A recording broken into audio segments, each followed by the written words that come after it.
आज आपण करूयात वाटाणा आणि फ्लावर दोन्ही मिक्सची भाजी। तर मी आधी स्वच्छ पाण्यात धुवून घेते। मी स्वच्छ पाण्यात धुवून घेतले। आता आपण पाणी टाकून उकळून घेऊ। तर मी गरम पाण्यात उकळून घेतलेले आहे। आता आपण यांना बाहेर काढून घेऊ।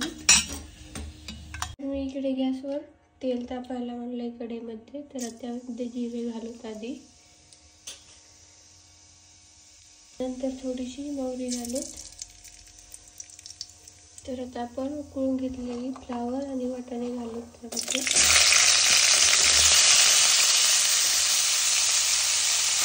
आपण छान तेलामध्ये परतून घेऊ। तर आपण याच्यावर चवीनुसार मीठ घालू। सगळीकडे मिक्स करून घेऊ। त्यामध्ये आपण 1 चमचा लाल मिरची पावडर, थोडीशी हळद, 1 चमचा गरम मसाला,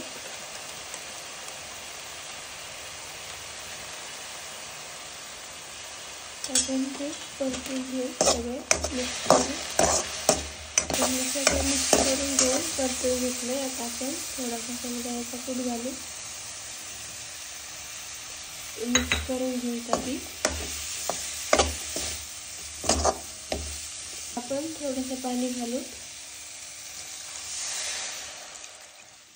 हे बघा मी 2 मिनिटं शिजवून दिलेलं आहे। तरी बघा अशा प्रकारे आपली वाटाणा फ्लावरची भाजी तयार झालेली आहे। व्हिडिओ जर आवडला असेल तर लाईक करा, शेअर करा, चॅनलला सबस्क्राईब करा।